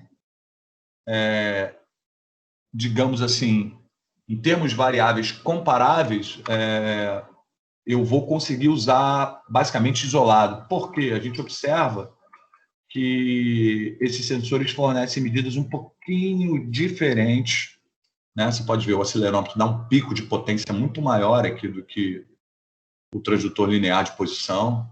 Isso vai acontecendo tanto para potência, quanto para força máxima, quanto para velocidade, com um maior erro, no que eu diria, na velocidade na comparação dos dois. Então, o único cuidado que a gente deve ter é não usar de maneira simultânea, optar por um ou outro, embora ambos sejam estruturas possíveis de utilização. Isso é a única questão que eu tenho para dimensionar força dentro do treinamento neuromuscular, mas eu vou ter esportes com uma característica cíclica e uma natureza artística que vão me possibilitar também medir, por exemplo, pico de força na reação solo por uma plataforma de força colocada num ginásio de ginástica olímpica. Eu consigo exatamente comparar isso no período pré-competitivo e competitivo, consigo comparar isso em diferentes níveis de, digamos assim, performance. Esse estudo, por exemplo, ele avaliou uma quantidade enorme de movimentos nos aparelhos trave e solo, porque o indivíduo fazia a execução do solo, né, por exemplo, round-off, quando ele batia no chão, a gente media ali a força produzida. E qual era a ideia? Né? Analisar a carga externa como impactos na articulação do tornozelo, impacto na articulação do punho, aterrissagem, balanços, rotações e etc. Num primeiro momento, é interessante que utilizamos somente o tempo de treinamento de horas por dia para comparar ginastas internacionais e nacionais. A gente observa que, de uma forma natural, retrospectiva, os ginastas internacionais possuem uma aplicação de carga externa muito maior. O treinamento deles é muito mais denso em termos de horas semanais. Eles treinam muito mais. A gente observa também que eu tenho valores, digamos assim, maiores de impacto de carga externa nessa plataforma medida para os meus atletas de nível internacional. Isso, então, é um estímulo para a utilização dessas plataformas como uma estruturação em ginásios que podem ser utilizadas, né, para medir a questão da carga externa. Eu preciso saber, então, o quanto a minha carga externa está associada à minha carga interna e como esse acúmulo pode provocar lesões. Uma das maneiras interessantes se dá pela possibilidade de utilizar ou rever, né, métodos que tenham já uma investigação correlacional. Como assim? Esse estudo aqui avaliou medidas coletadas no acelerômetro, no colete, comparando com métodos internos, que seriam, nesse caso, a frequência, né, a variabilidade da frequência cardíaca, quantificada por Edwards Métodos. E ele observou que tanto as variações da resultante de aceleração nos 3 eixos, quanto o total de distância percorrida, apresentavam uma correlação moderada para alta com parâmetros internos. Quer dizer, quando eu aumentava um aqui, possivelmente eu aumentava o outro aqui também, indicando uma responsividade bastante linear. Os métodos de variabilidade da frequência cardíaca são métodos normalmente que utilizam o tempo que você fica numa determinada zona de frequência cardíaca.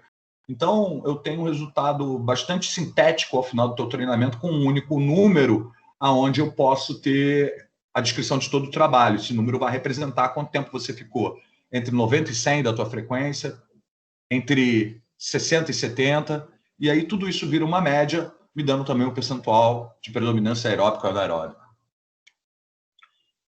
Isso é muito bom para mim. Então, eu tenho, de fato, métodos responsivos na carga interna com relação ao que eu aplico de carga externa. E a gente vai observar que o risco de lesão, tanto para um componente interno quanto um componente externo, ele aumenta quando eu faço aumento abrupto semanalmente na aplicação da carga. Então, a gente consegue observar esse trabalho aqui da Ernie Jaspers, onde a gente tem um aumento do risco relativo para a lesão devido a aumentos de carga, né, aplicados, né, numa proporção muito grande, de uma semana para outra, elevando as chances de eu me machucar. Então, parece que quando eu aumento, principalmente numa segunda semana de treinamento, bastante a carga, eu aumento bastante o risco de lesão. Esses aumentos vão se reduzindo, ou melhor, a influência da lesão vai se reduzindo à medida que eu vou reduzindo também, aumentando o tempo de aplicação ou o tempo de treinamento total.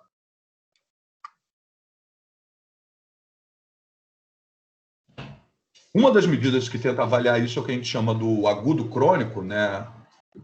O raio agudo crônico, que é exatamente como eu falei para vocês, a divisão entre o quanto você fez na semana passada está sendo dividido por quanto você fez nas últimas 6 semanas, em médios, em valores médios.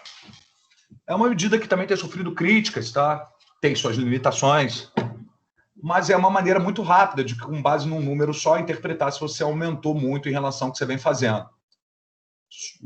Esse agudo crônico de 1,18, ele representa um aumento de 18% em relação às últimas 6 semanas.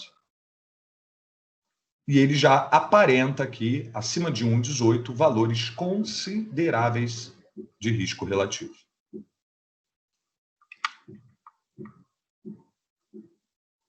Então, isso vai acontecer para diferentes aplicações do agudo crônico, seja para a distância total coberta em alta velocidade, quanto também para o número de acelerações ou frenagens. Mas isso também vai ocorrer para o que a gente chama de PSE seção, que seria o quê? A multiplicação da tua escala de Borg pela duração em minutos, criando um indicador de carga interna calculado em unidades arbitrárias que também vai indicar a possível aumento da probabilidade de lesão. Então, o que eu tenho? Eu vou ter para o agudo crônico, na realidade, valores que onde entre 0,7, 0,8, eu tenho um baixo nível de lesão e a partir de 1,4 começo a ter probabilidades maiores de lesão. Isso aí para diferentes variáveis de carga interna ou externa. Então, tudo isso que a gente viu são recursos tecnológicos muito legais, né? Mas você tem que também utilizar recursos que não dependem só de tecnologia e que podem quantificar isso. Tanto o PSE a duração, quanto aspectos básicos, né? Distância, velocidades, número de horas. E, especificamente, o Carl Foster, ele, quando propôs essa variável de PSE a seção, ele foi muito feliz, porque ele conseguiu localizar, mesmo para trabalhos intermitentes, uma compatibilidade dessa variável com a variação do TRIMP, que é um método de Edwards, né? Ou seja, quando você me dava a tua nota de 0 a 10 e eu multiplicava pelo tempo, por minuto, era muito compatível também com a descrição do teu trabalho cardíaco por zonas de frequência cardíaca. Então, ele comparou isso, né? A Session RPE com o Summit, né, Heart Rate Zone, né? Então ele viu que parece que, embora haja uma compatibilidade disso, existe uma tendência desse cara aqui responder um pouco mais alto. Por quê? Quando você fala de frequência cardíaca, existe uma limitação em, principalmente, medir questões intervaladas ou intermitentes. Por quê? A frequência cardíaca, se eu faço baldes de exercício de pouca duração, pode ser que ela não seja tão boa descritora da quantidade total de carga que você está tendo internamente. E aí o teu Borg, de 0 a 10 multiplicado por minutos, pode ser talvez mais representativo. Então, a ideia do Carl Foster e os colaboradores dele foi gerar alguma coisa que fosse reativa a métodos neuromusculares. E ele conseguiu isso. Ele gerou uma boa compatibilidade aí entre a zona de frequência cardíaca e esses métodos para diferentes naturezas, sendo que para o basquete isso se mostrou um pouco menos compatível.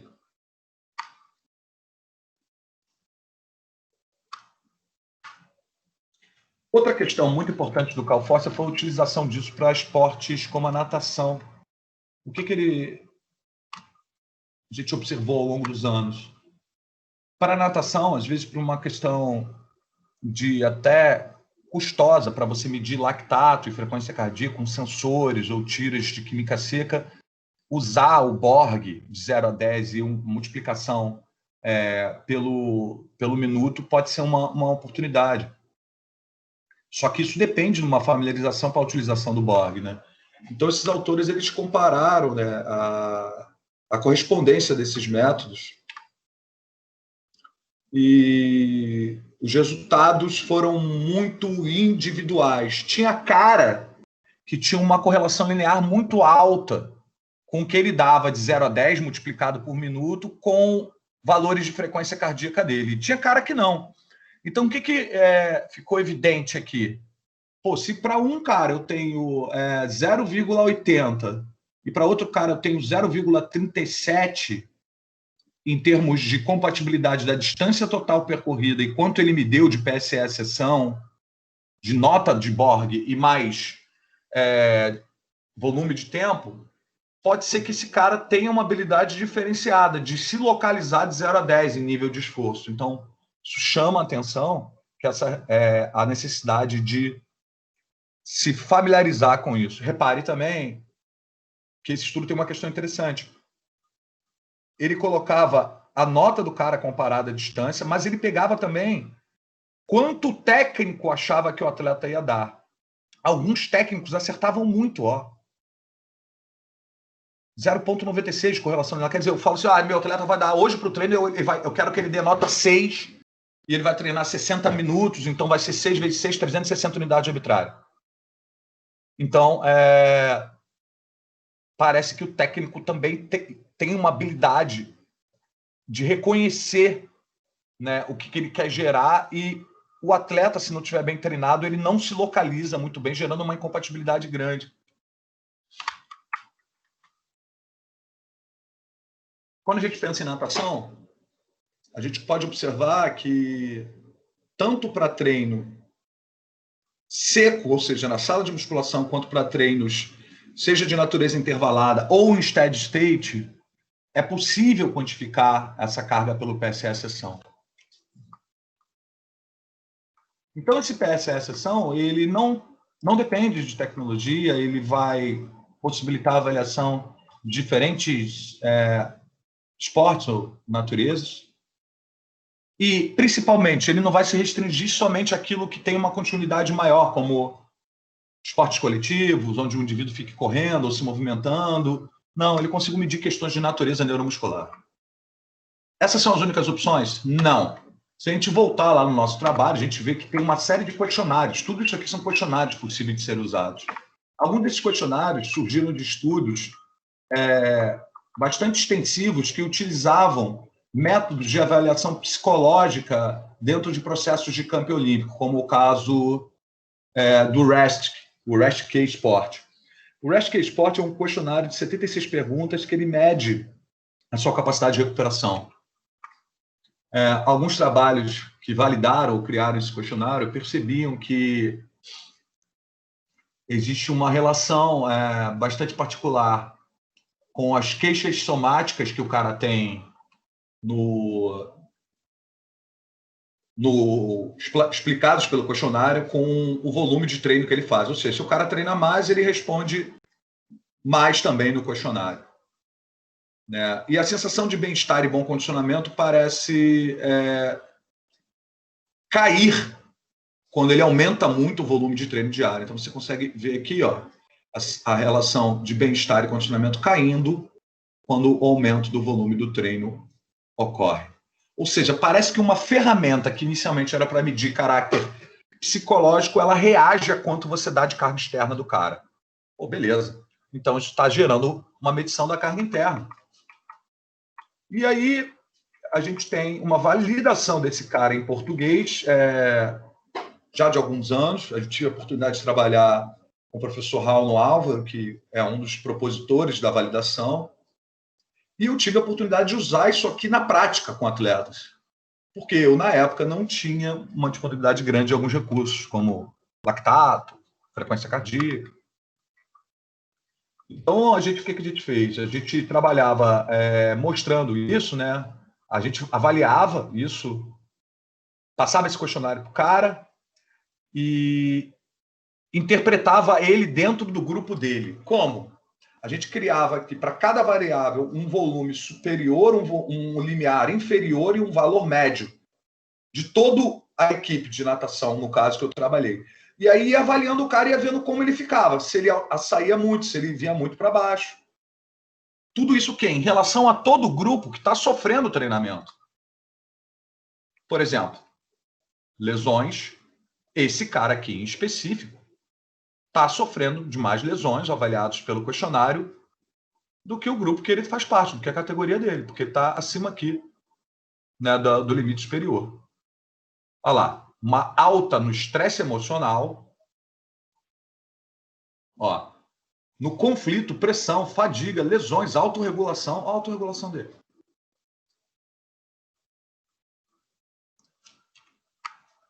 Então havia um plano de ação. Vamos mudar a carga desse cara. Esse cara, na semana que vem, a gente tem que ir mais baixo com ele. Ele não pode se lesionar.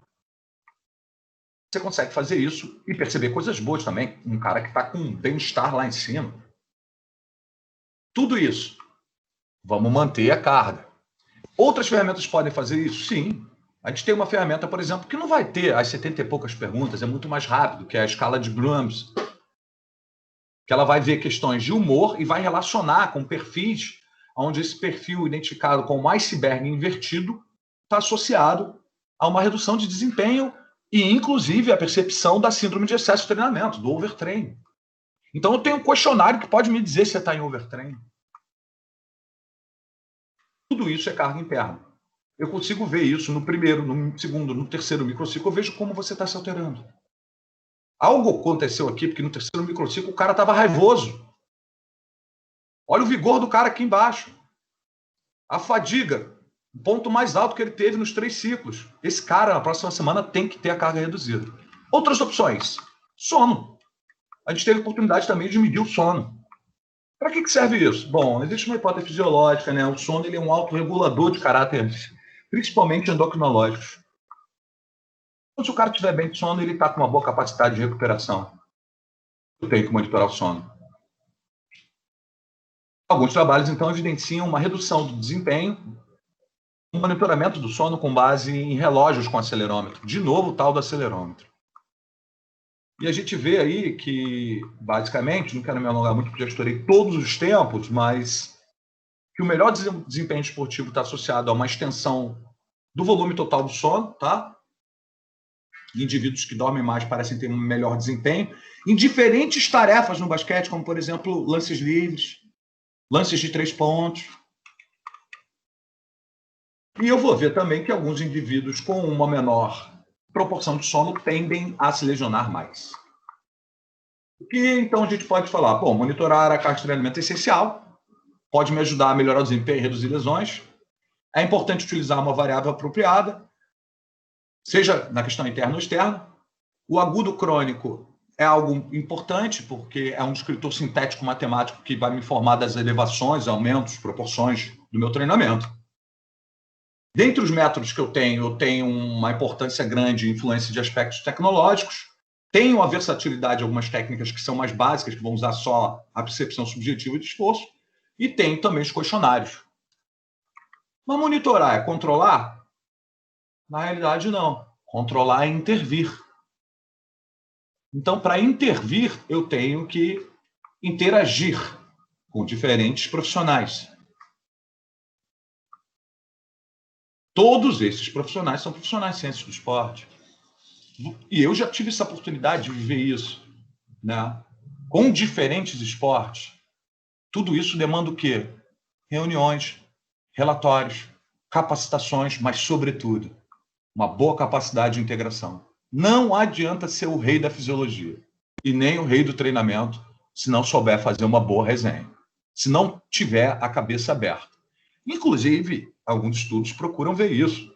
Esse estudo aqui, ele avaliou a relação entre o perfil do técnico mais integrativo com relação à comissão dele e o número de lesões. E o que ele evidenciou?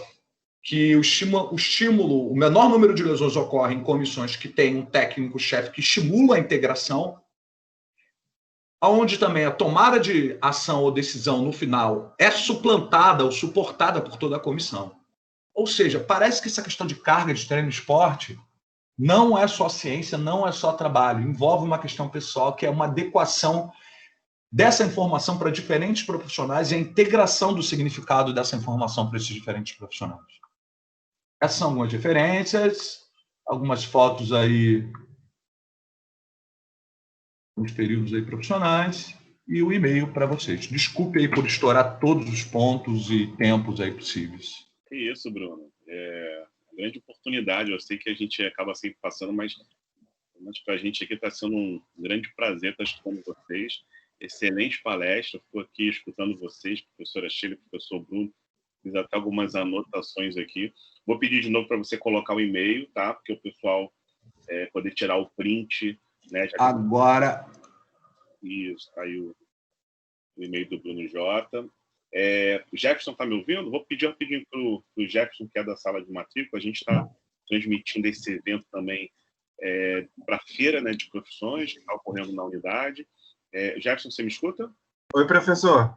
Você quer dar um recadinho para o pessoal que está assistindo fora dos nossos alunos? Fique à vontade, tá? Isso sim. Vou dar, só um minutinho.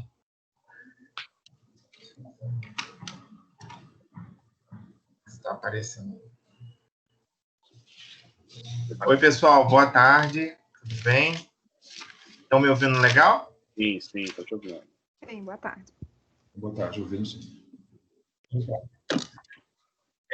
Sou o Jefferson, né? Meu nome, eu sou consultor, esse é o meu nome, eu sou consultor da Universidade Estácio.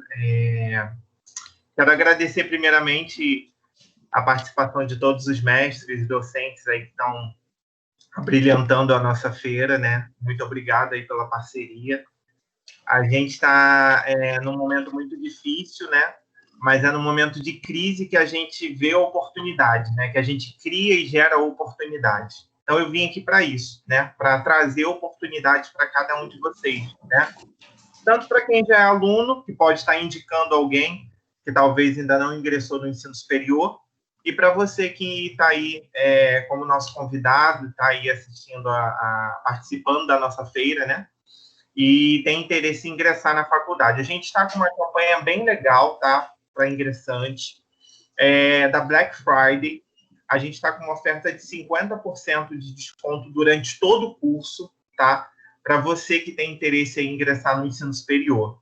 Eu já trabalho com isso já tem 6 anos, então é isso que me move, é isso que me motiva, né? Eu sou cria da casa, sou formado pela Estácio em administração, pós-graduado pela Estácio.